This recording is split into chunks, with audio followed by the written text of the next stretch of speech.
guys. We're really happy to see you at the BookForum Festival. My name is Alexander Mehed. We are having an interview within 27th Lviv International Book Forum with the support of Ukrainian Cultural Fund. Today we're talking with the really nice and interesting Mexican author whose name is Fernanda Melchor. Hi, Fernanda. And I would love to present some biography about Fernanda, just a few words for starting a discussion. She was born in Veracruz, Mexico in 1982. Fernanda is widely recognized as one of the most exciting new voices of Mexican literature. In 2018, she won the Pan Mexico Award for Literary and Journalist Excellence. And in 2019, the German Anna Zegers Prize and the International Literature Award for Hurricane Season. Hurricane Season is her second novel, and it was published in English in March 2020. It was translated from Spanish by Sophie Hughes, and this novel was shortlisted for the International Booker Prize, and we are having our fingers crossed for that. And New Directions, the publishing house, will also publish in Melchor's forthcoming collection, This Is Not Miami. Nice to meet you, Fernanda. Nice to meet you too, Alexander. I would like to start with a simple question. How are you? How is your lockdown? How did it influence the launch of the hurricane season in the English-speaking world? Because it was just in the middle of everything in March. First of all, I'm really, really happy to be talking to all of you, being part of BookForum. These present circumstances, it is not possible for me to be there in your beautiful city, but I hope this talk will be interesting for you. And I'm speaking from Mexico. This is my apartment. Those are my books over there. We speak the same book language as well. That's it. And it's, I've been in lockdown for a while. It's 19 weeks for us in Mexico now. It's very different than Europe. I don't know exactly how you guys are doing in Ukraine, but in Mexico, well, you know, Mexico is a huge country with millions of people, and not many people have the privilege to be in lockdown, because many people has to go out to the streets and work to earn a living and have something to eat. So it is very difficult to keep people at home, mandatory. So those who can work at home, who can do home office, we stay. I, as a writer, I can work anywhere practically. My boyfriend, he's also a writer, a Mexican writer, and we've been staying here and working. And I have the chance to finish a new novel while in lockdown. So that's congratulations! I didn't have anything else to do, so I had to put myself down to work. No, it was a novel. I have been working since 2 years ago, but now how can we say it? I run out of excuses to not write the story. So now in lockdown, I was able to finish it, and it's difficult for some people. Most of my friends are freelance workers, and they are having a bad time now with unemployment. It is a really difficult situation with economy.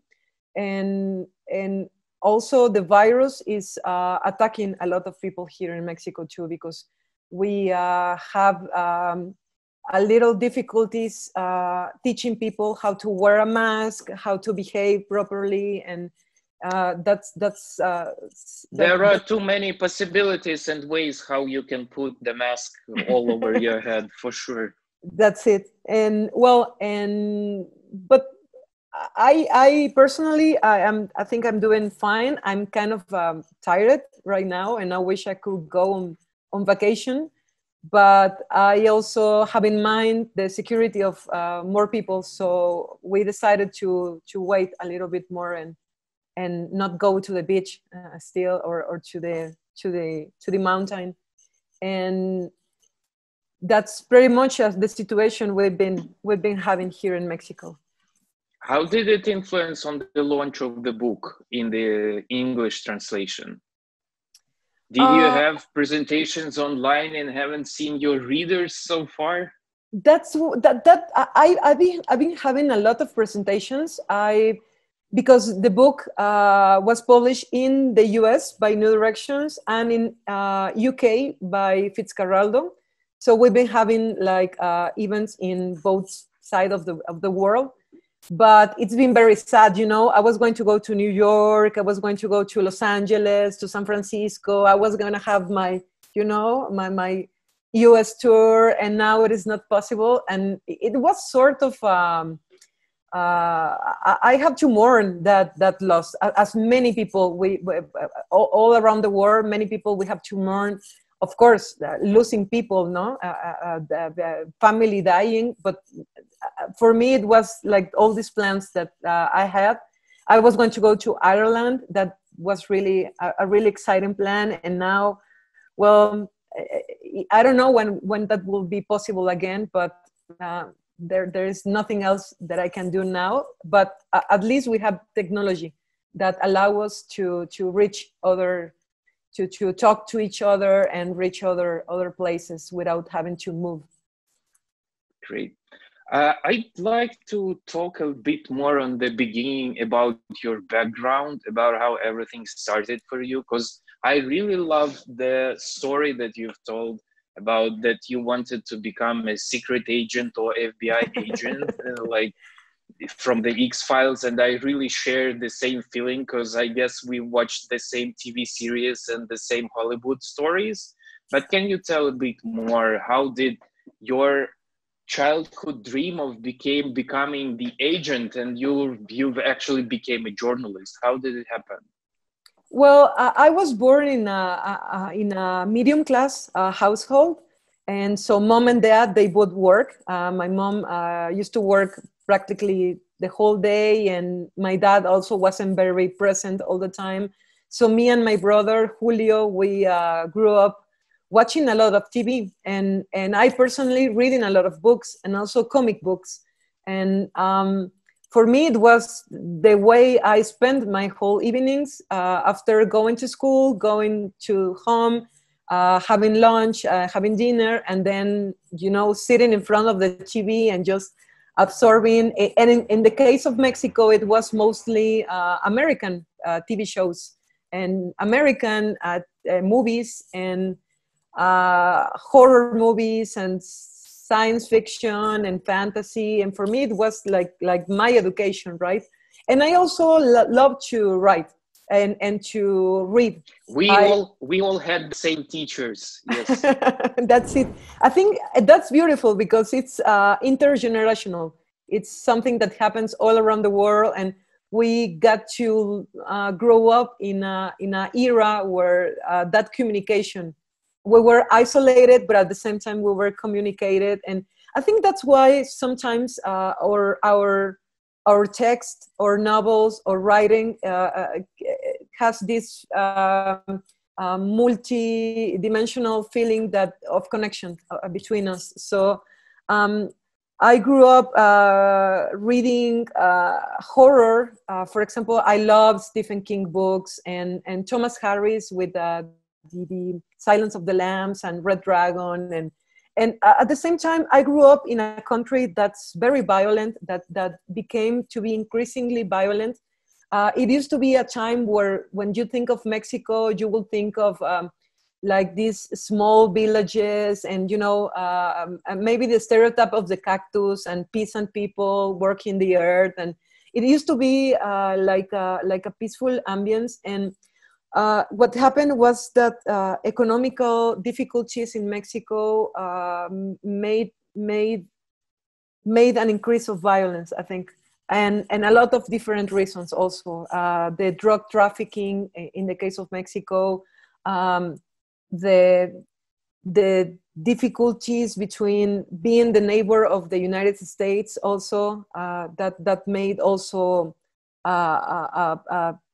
there's lots of tensions always in the U.S.-Mexico border. So it's a really complex situation. But as I grew up, I began to notice a lot of violence against women, for example. I grew up in a culture that was misogynist and machista, you know. I grew up hearing that women, we weren't as good as men, or we were like second class citizen. And that was a situation that I experienced as a young girl growing up, and lots of political also violence that I witnessed. And in Mexico, we have this problem also of policial brutality, you know, the brutality of the police. So we know, Fernanda, we know. Yeah, and I know it's a story of violence that lots of countries share. I'm thinking of Ukraine, of course, and I'm thinking this time that we grew up, that it felt for me, and I imagine for you too, it felt like the end of times. Yeah, like everything was ending when we grew up in the 80s, in the 90s. Everything was ending, and we didn't even know what's going to come, what was going to be next, and that malaise and that sort of anguish, I think it's part of our generation.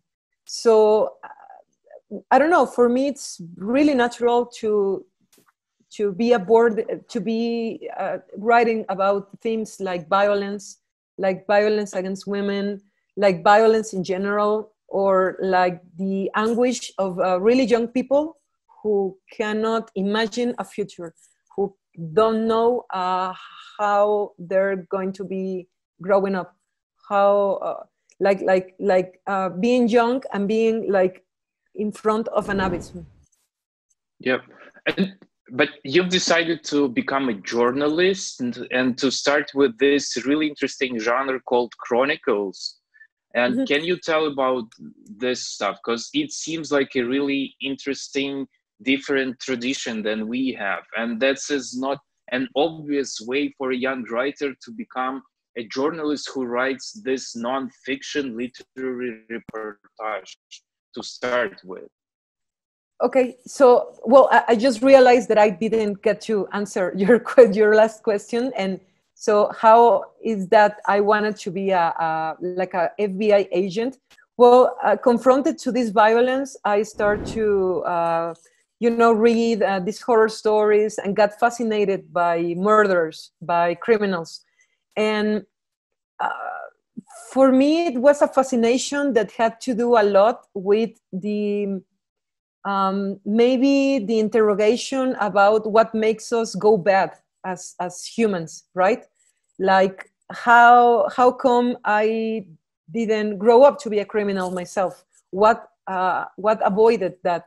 So I was fascinated by these shows like the X-Files, and I wanted to be Clarice Starling from the Silence of the Lambs, and growing up, what came closely to that was being a journalist, because journalists also, they investigate, they do research, they go out on the streets and have, that's what I imagine, like have these exciting adventures and finding out the truth, the truth, what's the truth behind the things that happen, the events, the crimes.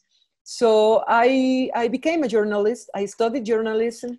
And I remember in the first year of my college education, of my university, I found out these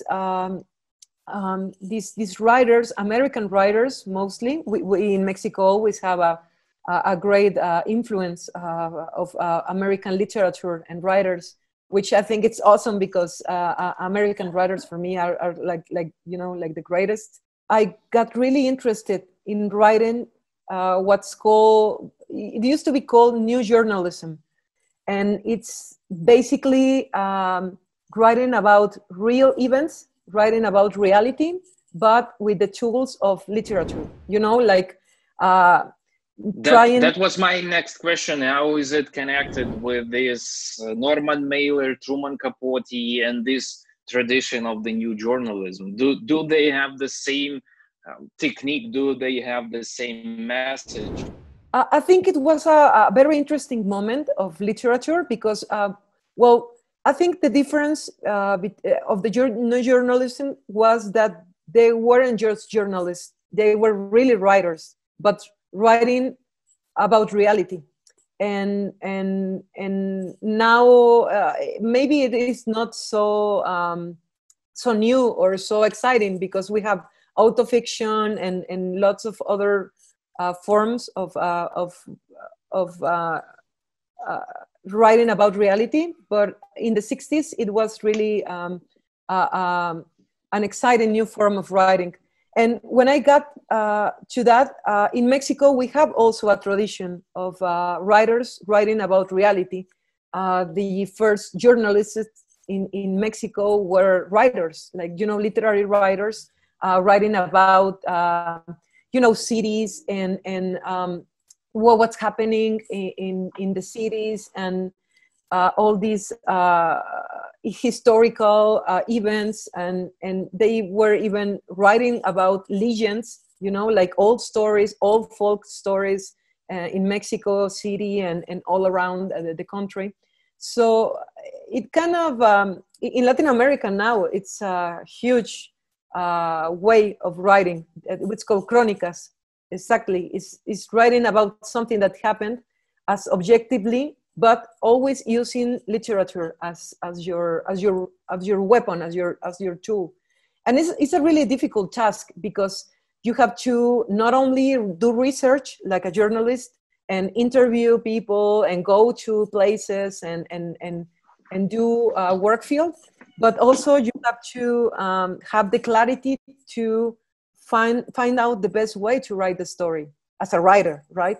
So it's really difficult. For example, for me, it is not possible to write chronicles for a newspaper because a newspaper would like me to write each day a new chronicle, and it's practically impossible. I have to read a lot and think a lot and to find the best way to write the story. So, but it's beginning to get a lot of popularity. Everyone now wants to write chronica, and I think it's great because a lot of things are happening in Latin America and we need to be talking about them. I really like the idea, like in the manifesto of new journal mentioned their technique versus the magical realism and the contemporary Latin American literature.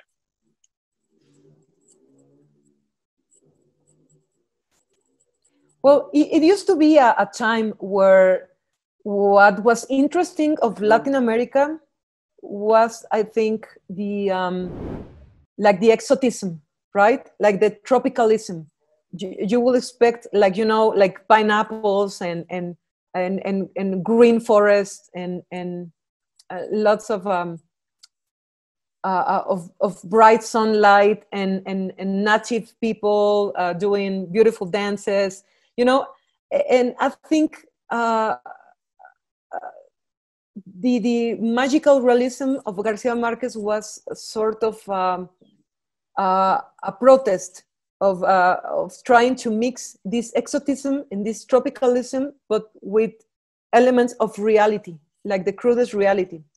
But at the same time, that movement, I think, was co-opted by the industry, you know, so at the end, the boom literature, the Latin American boom, was sort of a creation of Spaniards editors and Spaniards agents. So sometimes it's really difficult to escape the shadow of Gabriel Garcia Marquez fame and Gabriel Garcia Marquez methods.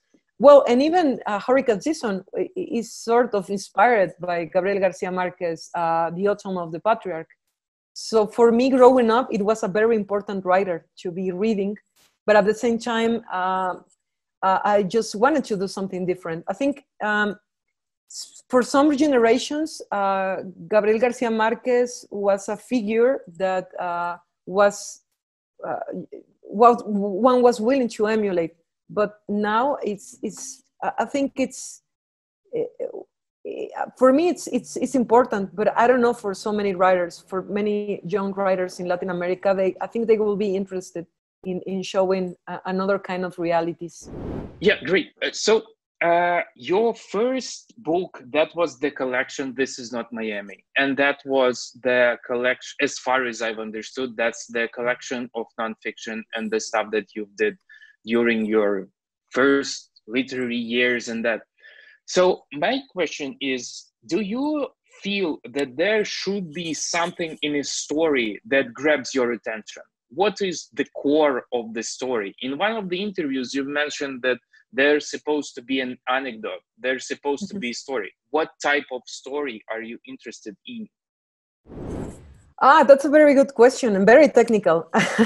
Well, I think at least for a novel, for a short story, I think there's always something like a gravitational force that has to attract the reader to the end. And sometimes that will be like the tension you create while you give information, but you keep it from the reader. So it makes the reader think, what's going to happen? What's going to happen? And I love that feeling. When I was a kid and I read novels, I love that feeling, you know, and you find it especially in thrillers or in horror books or in mystery books, that you are always like trying to get to the end to get to know what's happening, right? And I admire that. I admire the writers that are capable to do that. So when I started writing my own stories, I thought that was super important. I'm not saying language is not important, but sometimes I'm not that fan of books that are so concentrated in language that they forgot they are telling a story. So I love that my books have a story. And what kind of stories I'm interested? I think mostly they're always like human stories that have to be with how a person, how a human being, be a man or a woman or a child, find themselves in a situation where they have to change. They have to be changed by that situation, or they have to change to react to that situation. And normally I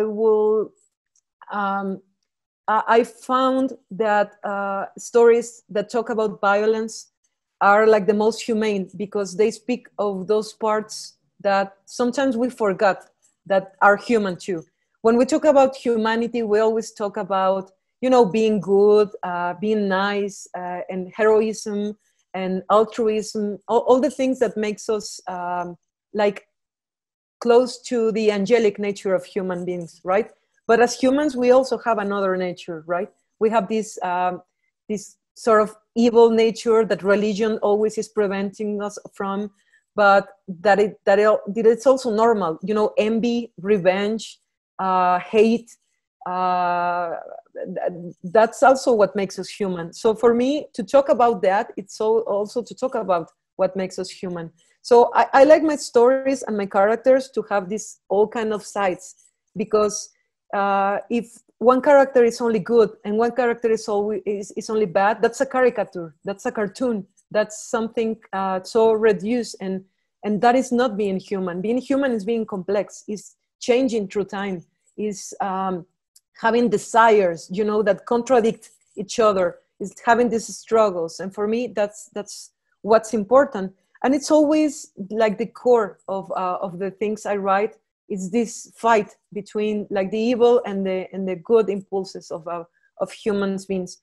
And I think it also has to do because when I write a story of fiction, or when I write a story that's based on real facts, I always try to find the most for me it's the best way to write. But when I say best, I mean the best way to implicate emotionally the reader. For me, it's important that literature does something inside ourselves. No, like Kafka used to say it, like it has to, you know, like be the axe that breaks the frozen sea that's within us always. I really I want to make the connection with the next question. The question is about the hurricane season, and I really like the story behind it, that it was a real fact, a real story, and you wanted to make a non-fiction book like In Cold Blood by Truman Capote, but you figure out that it's much more safer and much more easier to make a fiction book out of that. But there is still truth about the case and about the reality that might be transmitted through the fiction. So can you please talk about the story behind the hurricane season and the concept of truth, of reality, or the truth of life in some banal way, but how the piece of art might be the truth as the chronicle by itself. Okay, sure. It was, I think, around 2012 when I was in Veracruz. I'm from Veracruz, and it's a port city in the Gulf of Mexico. And I was reading the newspaper, and I found out in the I don't know if that exists in Ukraine, but in Mexico we have like the police section, like this section of the paper where there's like crimes. And in Mexico, it can be really grisly, like really sensationalistic, with photographs of people that were murdered. And it's very particular. I guess we have just the same newspapers. Yeah. Well, and that's but very popular. People are really interested in reading that. And I myself, I am very interested in reading that. And I don't blame people for trying to get that kind of information, because we're humans and we want to know what happened in our city, even if it's horrible. So I was reading that newspaper, and I read a story about that in a very near small village around Veracruz, in the rural areas, where it's a region that's filled with cane sugar, like cane sugar plant fields. They found the corpse of a witch. That's what the news said. It was a person who did witchcraft.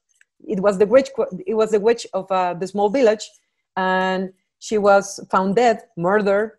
And the journalist made assumptions about who was the killer, and the policemen and the authorities, all they thought that the murderers were a bunch of guys that, especially one who used to be a lover of the witch.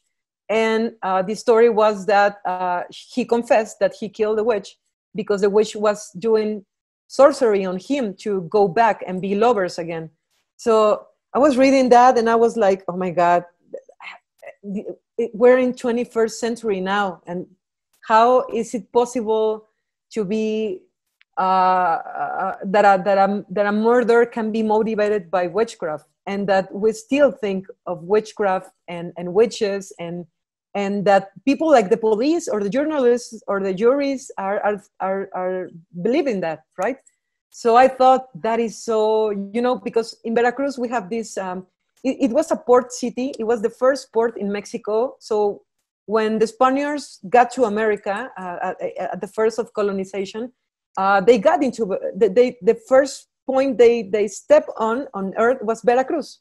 It was like this land is a land of shock of cultures. It's like we have like a Spaniard presence, the Catholic religion, but we have also indigenous cultures, and we have African roots because of the slaves that the Spaniards brought to America through Veracruz. So we have this incredible mix that's very particularly, and it has like a flavor, like a Caribbean flavor, like what you will find in Cuba or in Haiti or in Puerto Rico or in New Orleans. There are places that are really far away, but still they participate in the same flavor, So in Veracruz, we have that. And I thought when I read that news, I said, this is like the most Veracruzanian story ever, So I keep it there. I said, this is something great. I will someday want to write about it.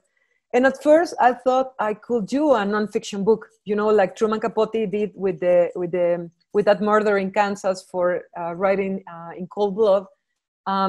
So I thought I could go there and find, like, you know, like the murderers, and go to visit them in prison and ask them questions, and go visit the place where they found the body, and write about the particular ambience of that small town, and how at that time, I'm thinking now, 2014, 2015, how at that time there, it was very dangerous to go there, because it was filled with members of organized crime, narcos, you know, because Veracruz is such an important place for migrants, for commerce, and for drug trafficking. So it was filled with these different groups that were fighting the control. And of course, you all seen the news of what's happening in Mexico, and you all heard the stories about the, you know, the fighting of the mafias, and the beheadings, and the mutilation on revenge. And it's really horrible. And it was a really horrible time in Veracruz at that time.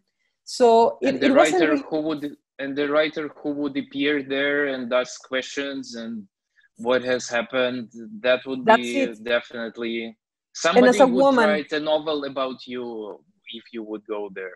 Of course, and as a woman, true crime fiction. Alone, that's it. That will be another novel, right? And I was really, you know, like, at that time, I was a stay-at-home mom. I was raising my stepdaughter Hannah, and she was like 8 or 9 years old. And I was thinking, if something happens to me, it is no longer possible to risk it all, to just go in because it's really exciting, you know. I'm thinking about this, and now I'm thinking why I didn't do it, you know, because deep heart, you're always thinking of the excitement of going after the truth, you know, and that's something you asked me, the concept of truth. So I had to change my concept of truth. If the truth before, for me, used to be like, go there and ask people until they tell me the truth, until I get them to tell me the truth. Now it became more like, you can construct a truth also, because you know this place, and you know these characters, and you know also hurricane season is not just like talking about reality in Mexico, like the reality of violence, but it's also talking about the violence of dysfunctional families, and that's a reality I know because of my experience growing up. So it's not just a metaphor of, it's not just reality of Mexico, but it's also a metaphor of a dysfunctional household. And you know what we were talking about just in a minute, what it's like to be young and have no future, and wanting to run away from a family that feels like a concentration camp, you know? So I had that truth in me also. So I thought I could also construct a truth that I could create this character based on the real events. I mean, we have a murder person and a murderer.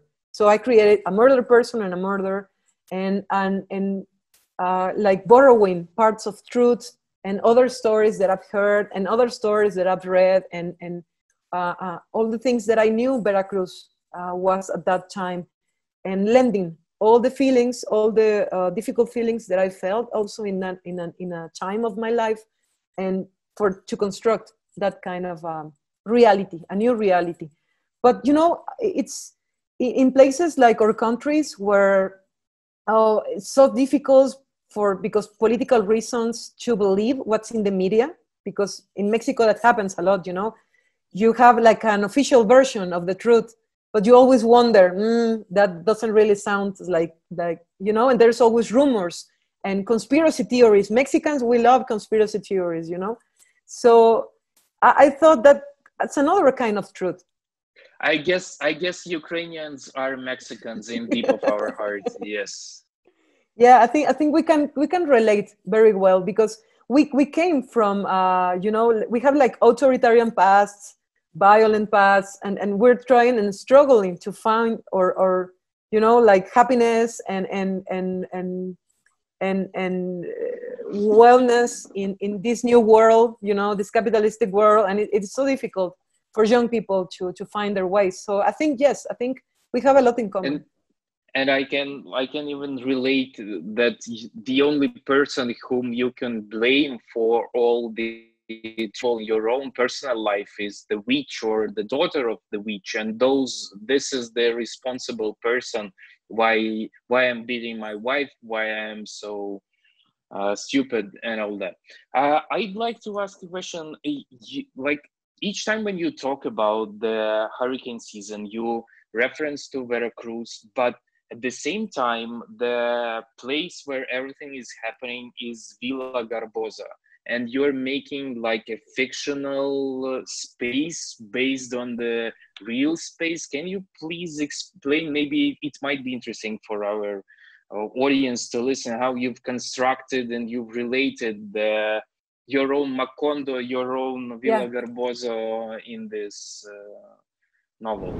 Sure. The town of La Matosa doesn't really exist in Veracruz, but it used to be a really tiny community called La Matosa in Veracruz, but it disappeared when some rich people bought that land, and now it's a golf course. It's a course for playing golf with, houses like really expensive, and it's really beautiful, but the town was totally effaced from the earth because the land was bought, and it used to be a small town of fishermen at that time. And I really like the name because it kind of reminds you in Spanish to the verb matar, that's to kill. So it kind of sounds like killing.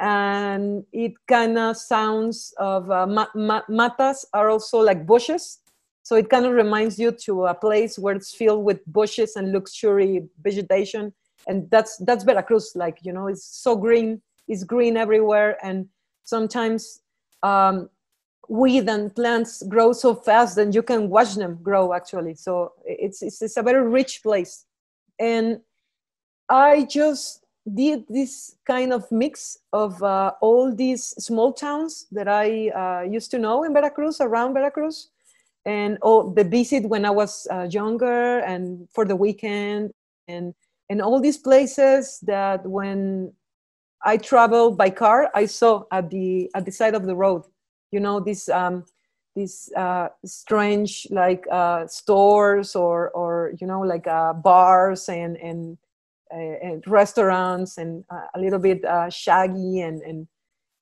frankly horrible, but that kind of it was an ambience that I always thought that I could talk about. And I think reading Garcia Marquez about Macondo, or I'm thinking this whole county that William Faulkner created, the Yokpanahuaca. Yep. I always get okay. It's like but that is based on actually places he knew, but at the same time you have this opportunity to create or something. Little Rock or Castle Rock with Castle Rock for Stephen King. His state main and everything he did for that, or Derry for his novels. Yes, the New England. That's right, and it's just a mix of for example, before I start writing Hurricane Season, just like that, I was in 2015, I was in Nicaragua. I went to Managua for a writers forum, and it was just so beautiful. It's also so green and so beautiful, and people talk marvelous Spanish with a rhythm that is incredible. And in Managua, I think there's lots of Managua also in hurricane season, because Managua really, really looks like the south of Mexico. All central Mexico, south of Veracruz and south of Mexico has more to do with Central America, rainforest, than with the north of Mexico. That's desert, for example. It's a totally, but Mexico is so big and so diverse that I think, for example, a place like Coahuila in Mexico, it's more close to Texas culturally than Veracruz. It's more close to Managua or to Guatemala or to Costa Rica than Mexico City, for example. That's in the middle. So that's a little bit for you to imagine that. So it is such a green place, and I wanted to write about what it's like to live in the tropic, but without the stereotypes of the tropic. Because when one think of the tropic, you always think, like, fruits and really, like exuberant women, and parties and drinking and there's also like a sort of melancholy in the tropics that you have to live there to find out, like heat can turn people crazy, can turn people mad, and hurricane season is a little bit about that too. You've picked up two quotations for studying the novel. You've picked up William Butler Yeats and Jorge Ibargüengoitia, if I'm not mistaken in the pronunciation. Can you tell a bit more about the decision of taking these two quotes for the studying for the novel? Yeah, well, about the Yeats poem, I'm not really, I'm not used to reading lots of poetry. Right now, my partner, my boyfriend, he is a poet. So from 2 years from now, I've been reading a lot more poetry because the books are there and it's impossible to. And he's always talking about poetry, so that has inspired me. You have to read this, you have to have a look at this. Yes, definitely. That's it. Oh, the way he talks about it makes it just impossible not to read it, So, but at that time, I was trying to increase my knowledge in poetry because for me, it has something that I have to be very disciplined about. So I was thinking, okay, I found out that the Poetry Foundation has this beautiful website where every day they have a poem of the day in English, of course. So I will go every day and read the poem of the day. And one day it was this Yeats poem that is just so beautiful and talk something that has nothing to do with the novel, but that is just beautiful to hear, and to read, and the rhythm it has, and it's like a song. So that particular part, I thought Yeats was talking about a person who used to do him bad, and who at the end, how do you say this? He redeemed himself by participating in the independence of Ireland. So he was a nasty person, and he redeemed himself by participating in this rebellion. So I thought that was sort of in an ironic key what happened with the boys in hurricane season. They thought that by killing the women, they were doing a rebellion. They were rebelling against the women that oppress him, because I think that's something that happens in the mind of misogynists. No, you said it before, like how the witch becomes like a scapegoat for all anxieties of the men, like my woman doesn't listen to me anymore, it's the witch's blame, no? Or I'm poor and unhappy and she has money and she's okay, so it's her fault. She must be doing something to me, right?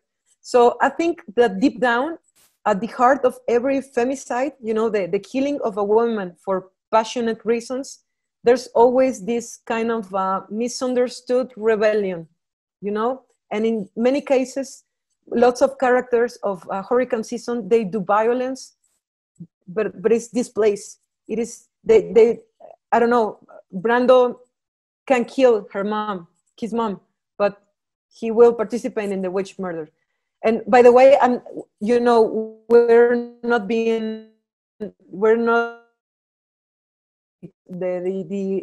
novel is not about who killed the witch, but it's how that happened and why. I think it's very different from a detective's novel where you have a body and a person who's been murdered, and at the end you discover who killed it. In hurricane season, that doesn't really matter because from the beginning there are rumors about the murderers. But in this case, is to get to the truth, like what's in the heart of the person who commits an atrocity like this. Can you tell a bit more about these gossips? Because I really love the idea how you spoke about and in one interview you've mentioned that I wanted to make it like a flow, like my mom, auntie, and my grandma is talking to each other. In the other interview, you're talking like how would the gossips go? And that's really interesting how you can, can you please explain to the audience how the flow looks like? Because that's like, for me, that was not like a river. For me, that was like a timberland. Like you have so many forests, you have so many trees, and each tree goes like this with its leaves. And okay, yes. Well, I think every writer has voices in his or her head all the time, you know, and stories are born like this, with these voices. And in the case of hurricane season, well, you know, I had this real event that I had to turn into fiction. So I had a victim and a murder, and I was trying to create them. So the witch was, I think, easier to make up, because from the first, I wanted to be like this strambotic, weird, freak character, you know, like mysterious and really, really strange. So that was, I have a very clear image of what to do with the witch. But from the other people, it wasn't so easy. So at first, I began to hear like what the women of the town said about Luismi and Brando and all the guys, you know, all the boys in the novel. So in my head, these voices were like, you know, talking gossip, like, oh, remember that time when that son of a bitch did that, and you know, with a foul language, you know, like small town women talking frankly about what they want to know, and they were like, you know, arguing with each other. No, that wasn't like that. You stupid woman. You didn't remember how it is. So in my head, it was all that, and I really had a lot of fun writing those parts of Yesenia and the cousins, but that wasn't the novel. That was like the previous writing of the novel, and then all the town began like more living, like it became something living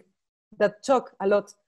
And I was kind of honoring like the way my grandmother, my aunts, my mother used to talk when I was a child, and they used to talk about things that I didn't understand, but for me it was fascinating.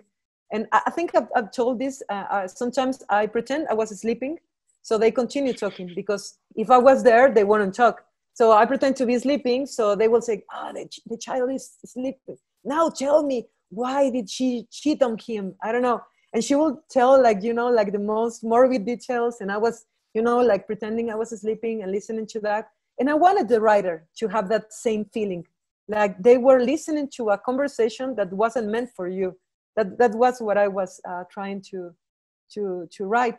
And, you know, in Veracruz also people is very skilled with language.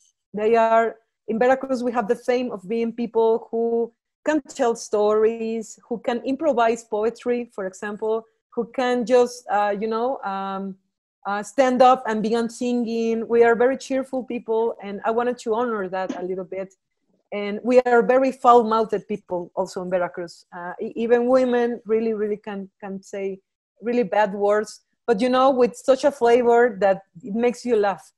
And I remember at that time, I read also Svetlana Alexievich, the novel Discourse she gave, when she talked about what for her was very important to those moments in the afternoon when she and the other children of her town waited for the women coming from the work to listen to her stories, because they will be smoking and, you know, like chilling out and talking.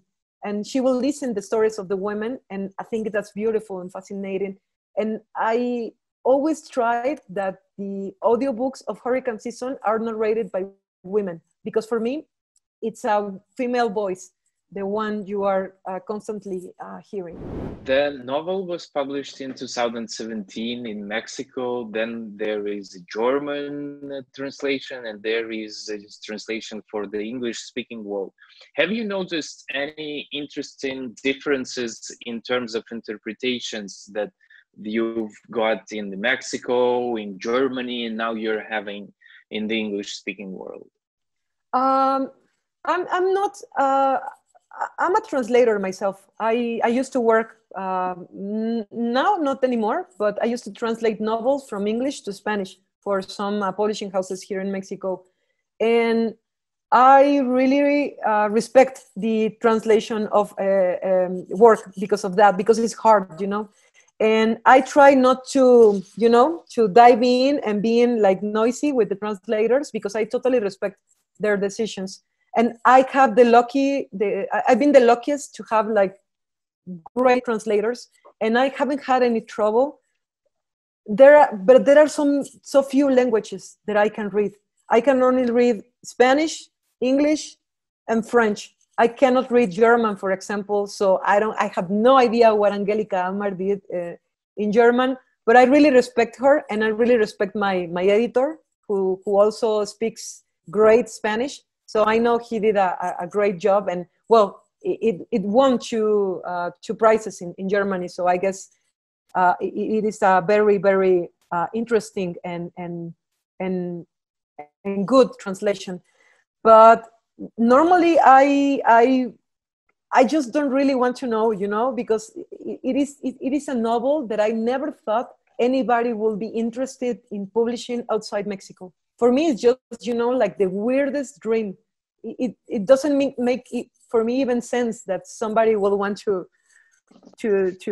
read that novel, you know, because for me, so Mexican and so from Veracruz, that I found it always intriguing that it could relate to more people. But of course it can relate, because it is a story about violence, and lots of our countries, even if we think they're more rich or more poor, that we all understand. And for example, Europe has been, you know, savaged by violence in a horrible way. Of course you can understand what we Mexicans live nowadays, of course. For sure, and as well as we have like the same sources from the popular culture, from the history of literature. And for example, I just watched through the feed of your Instagram, and I was so happy to see, for example, Alan Moore with the Necronomicon over there, or and you, Stephen King, with The Outsider or The Institute, the same stuff like synchronized with the stuff that I'm reading, and that's really nice. And in one of the interviews, you've talked about the ways of how do you read, because now you have like special books that you read for friends, another one for the strategic reading and everything. And you mentioned that you read some books from the Eastern Europe. And as we are the representatives of the Eastern Europe, we are really excited to hear what have you read and which names. You mentioned Alexievich. I saw Olga Tokarczuk in your Instagram. Are there any more of that? Because those are Nobel Prize winners for sure, but are there any more? Yes, I wish I could say more modern representatives. The truth is, the truth is always difficult for me to sometimes access books from Eastern Europeans, but it's not impossible. I've been reading nowadays a Mexican writer that's called Sergio Pitol, and he was a translator of Chekhov, for example. He was translator of lots of Ivaskiewicz, for example, and Jaroslav Ivaskiewicz, or he was the translator of I forgot the name. It's a little bit Jersky Andreyevsky. The Doors of Paradise. Is the name of the novel. The novel is from Ashes and Diamonds. Andreyevsky. I'm so terrible pronouncing. I'm also a super fan of Gogol, of course, and lately I've been reading a the dead souls again, because I want to turn a little bit more ironic in my writing. I just don't want to be so pessimistic and full of pathos, but would like to turn a little bit more ironic. And also, not very much. I'm sorry. I'm afraid I haven't been reading a lot of Eastern Europeans lately. I've heard about Gogol. I've heard about ironic and I'm sorry for forcing you to remember these Eastern European family names. I understand that that's too much for that, but that's really interesting to understand, like how do we relate in terms of the history of literature and what are the names and that. Maybe modern day, I really love this Russian writer, Pelevin, but I read it mostly in English. The thing is, with Eastern European writers, mostly I have to read them in English because there are not always good translations in Spanish. But with Tokarczuk, of course, it was easier because now she's a Nobel Prize, and also with Alexievich. And boy, I really love Svetlana's work. I think it's, this program she has of writing of the heart of the human. She's writing the history of the heart. I think it's beautiful and just amazing, and she has discovered so many unexplored sides of the human soul, and the Soviet soul, of course, and it's just and the whole method of this utopia and these voices core is really nice. And talking about the huge prize winners, I would like to ask you, how does it feel to be a shortlisted writer for the Booker International Prize? Well, I'm really nervous, because I think this is the first time that it took them so long to do the final decision, because without coronavirus, we will have known, like 3 months ago who will have won, and that's it. And now it's just, we say in Mexico, it's cardiaco. It's like cardiac arrest, it feels. And I'm really, as it matters, just being shortlisted is great. It's awesome. It has done wonders for promoting the book in the English language audiences, and also outside, because this is a very important prize, not only for the UK, but for international writers and audience.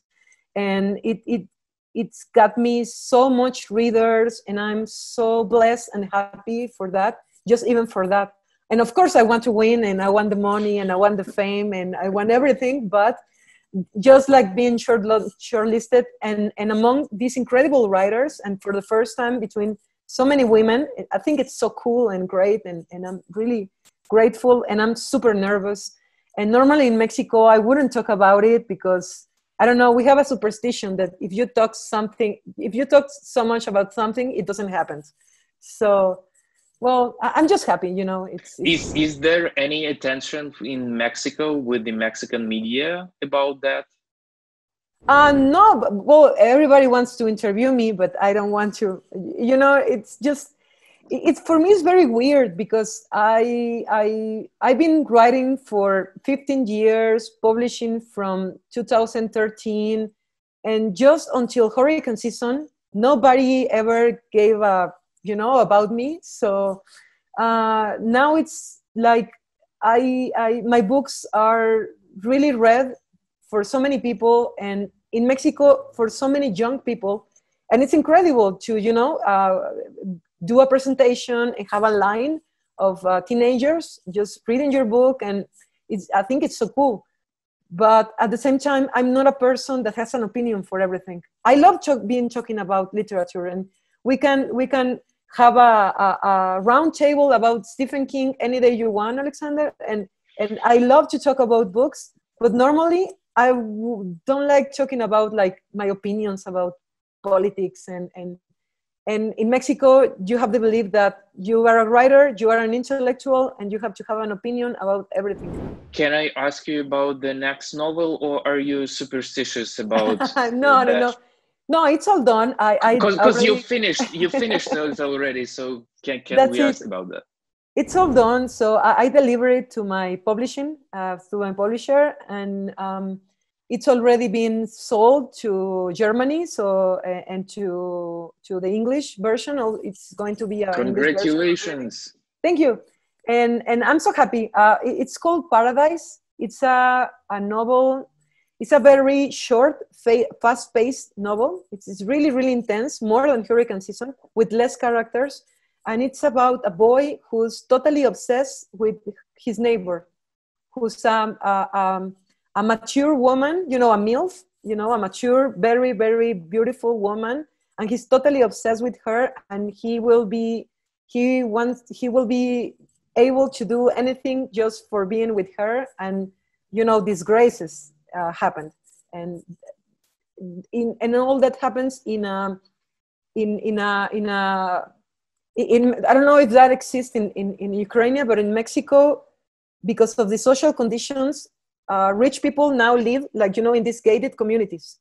They are like private streets, you know, with fences and security, and people live inside. And all this happens in a place like this, you know, like surrounded by other small towns that have nothing to do in a really, it's called Paradise because it happens in a really paradisiac place. And this residential community, it's called Paradise too. So that's more or less what it is like. And it was really difficult to write novel, because for me it was very difficult to find out what I wanted to write after Hurricane Season. And after hearing what half the world thought about Hurricane Season, and for me it was very difficult to thinking and writing something new, and you know, just writing something new was a complicated task. But thanks to coronavirus, now it is a reality, this new novel. It's so great that you had this chance and you took your time for finishing it and having new doors open into Paradise now. And I won't ask either it has any relation to the reality, and did this story actually occur in the real life as it was. No, I just the boy. I'm always inspired, but I'm always inspired by what I hear, the stories I hear, and the things I read in the paper. It's always, for me, always art imitates reality, you know? It's always sure. a human connection, but I'm not going to talk about it anymore. because I'm a journalist, and everybody wants to talk about how do you translate reality to fiction? And it's always like, everybody does that, you know? It is not even that special. That's it. Yeah. Okay. Thank you so much, Fernanda. Thanks you for this talk. Having my fingers crossed about the winning, and we do really wait for your books in Ukrainian. Please, Ukrainian publishers, if you're watching this video, please make Ukrainian translations of these incredible books. Thank you so much, Fernanda, for this talk and this interview within 27th Lviv International Book Forum with the support of Ukrainian Cultural Fund. Thank you so much. My name is Alexander Melchor. See you soon in Lviv, in Mexico, and in the literary world, wherever you are.